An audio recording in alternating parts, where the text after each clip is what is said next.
کے ساتھ برا سلوک کرنے اور ان کی اہانت کرنے پر ہرگز آمادہ نہ کرے، بلکہ اپنے اوپر اللہ سبحانہ کی قدرت و طاقت کو ملحوظ خاطر رکھیں کہ اللہ کی ذات عورتوں، خادموں اور کمزوروں پر آپ کی قدرت و طاقت سے بڑھ کر آپ پر غلبہ و طاقت رکھتی ہے، جیسا کہ ابو مسعود انصاری رضی اللہ عنہ سے مروی ہے، وہ کہتے ہیں کہ میں اپنے غلام کو کوڑے سے مار رہا تھا تو میں نے اپنے پیچھے سے آواز سنی کہ ابو مسعود جان لو، ابو مسعود جان لو۔ میں شدت غضب سے سمجھ نہیں پایا کہ آواز کس کی ہے، میں نے پیچھے مڑ کر دیکھا تو رسول اللہ صلی اللہ علیہ وسلم تھے، آپ کی ہیبت کی وجہ سے میرے ہاتھ سے کوڑا گر گیا۔ آپ صلی اللہ علیہ وسلم نے فرمایا ابو مسعود جان لو، اس پر تمہارا جتنا اختیار ہے اس کی نسبت اللہ تعالیٰ تم پر زیادہ اختیار رکھتا ہے۔ میں نے عرض کیا اللہ کے رسول، وہ اللہ کی رضا کے لیے آزاد ہے۔ آپ نے فرمایا دیکھو اگر تم ایسا نہ کرتے تو تمہیں آگ جھلساتی یا تمہیں آگ چھوتی۔ مسلمانوں، وطن ایک ہرا بھرا سایہ دار درخت ہے جس کا پھل امن و امان، اطمینان و سکون اور استحکام و استقلال ہے۔ مملکت سعودی عرب اسلام اور سلامتی کا وطن ہے،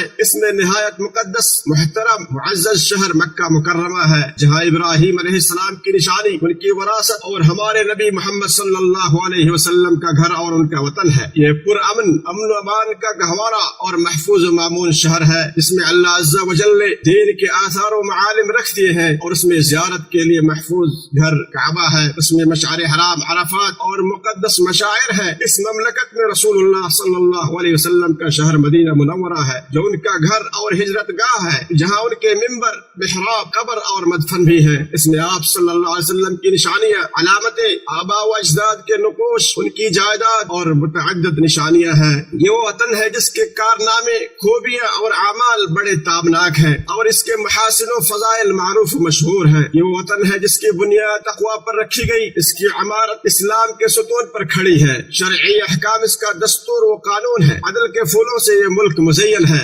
محبت و الفت کی وجہ سے یہ معزز ہے، حق اور سچے عزائم کی وجہ سے کامیاب و کامران ہے، اور یہ حقیقت ہے کہ جو عزم حوصلے سے آگے نہیں بڑھتا، عجز و ناکامی اسے پیچھے دھکیل دیتی ہے۔ 3 صدی پہلے بانی مملکت امام محمد بن سعود رحمہ اللہ کے ہاتھوں اس مبارک سرزمین کے اوپر ایک انصاف پرور حکومت کا سورج طلوع ہوا، پھر وہ توحید، عزم راسخ اور دور رس نگاہ کے ذریعے لوگوں کو جنگ و جدال سے صلح و آشتی کی طرف، خوف و خطرے سے امن و امان کی جانب، جہالت کی تاریکی سے علم کی روشنی کی طرف، اور افتراق و انتشار کی ذلت سے نکال کر وحدت و یگانت کی طرف لے آئے۔ پھر آپ کے بعد آپ کے بیٹوں اور پوتوں نے اس ملک کی باغ ڈور کو سنبھالا، یہاں تک کہ اللہ نے امام المسلمین شاہ عبد العزیز بن عبد الرحمن آل سعود کو حکومت عطا کی، تو فیصلوں میں آپ کی حکمت و دانائی، رائے و مشورے میں آپ کی دور بینی، عدل و انصاف میں آپ کی شجاعت و بہادری، اور عطیات و بخشش میں آپ کی ہمدردی و فیاضی پوری دنیا میں مشہور ہو گئی۔ چنانچہ آپ اپنی بہادری، خودداری اور شریعت کی پاسداری کے معاملے میں عظیم ترین بادشاہوں میں سے ایک تھے۔ پھر اللہ نے اس ملک پر اور اس کی رعایا پر اپنی رحمت و برکت کے دروازے کھول دیے۔ پھر ان کے بعد اس جھنڈے کو ان کے نیکوکار بیٹوں نے اٹھایا اور ان کے منہج اور طریق پر چلتے رہے، یہاں تک کہ یہ ملک امن و امان، وحدت و یگانگت، شیرازہ بندی اور قیادت و رعایا کے درمیان ہم آہنگی کے معاملے میں ضرب المثل بن گیا۔ میرا وطن بے مثال ہے، اس کا اعتراف ہر وہ شخص کرے گا جو اسے جانتا ہے۔ لہٰذا اے لوگوں، اللہ تعالیٰ کی عطا کردہ نعمتوں اور آسائشوں پر اس کی حمد و ثنا بیان کرو، اپنے امن و استقرار کی پاسبانی کرو، فتنے کی آواز و پکار، فتنے کی طرف بلانے والوں، فتنے کی حمایت کرنے والوں سے بچ کر رہو، اپنے آس پاس کے علاقوں اور ملکوں کی طرف نظر دوڑاؤ کہ ان کے حالات کیسے بگڑ گئے جب ان میں نا اتفاقی نے جنم لیا، جب ان کی آراء و افکار اور خواہشات و نظریات میں تعارض و تضاد پیدا ہوا، ان کے رجحانات میں اختلاف رونما ہوا، ان کے اتحاد و اتفاق کا شیرازہ منتشر ہوا، ان کی ہم آہنگی و یگانگت پارا پارا ہو گئی، باہمی نزاع و مخالفت نے زور پکڑ لیا،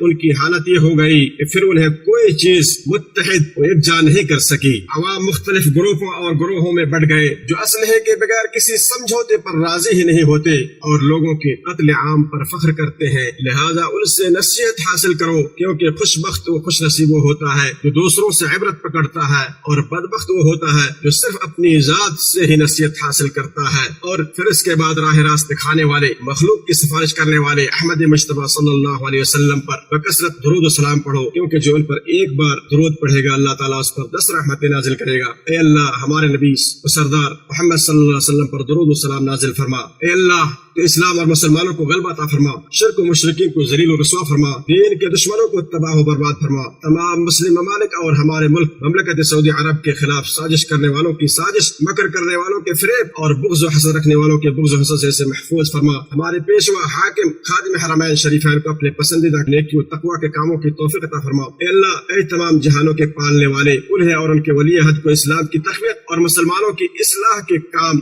سر انجام دینے کی توفیق عطا فرما، اور مصیبت زدہ لوگوں کو عافیت عطا فرما۔ ہمارے فوت ہونے والے انہوں کی مغفرت فرما، اور دشمنوں کے خلاف ہماری مدد فرما۔ اے تمام جہانوں کے پالنے والے، اے اللہ تباہ کن زلزلے کے متاثرین، پریشان حال اور مصیبت زدہ بھائیوں کا حامی و مددگار بن جا۔ اس کے سبب جو لوگ فوت ہو گئے ہیں انہیں شہداء میں شامل فرما، زخمیوں اور مریضوں کو شفا دے۔ اے دعا قبول کرنے والے، اے اللہ تو انہیں امن و امان عطا فرما۔ اے سارے جہانوں کے پالنے والے، اے اللہ ہماری دعا کو شرف قبول عطا فرما، اور ہماری پکار کو منظور فرما۔ اے عزت والے، عظمت والے اور نہایت رحم کرنے والے اللہ،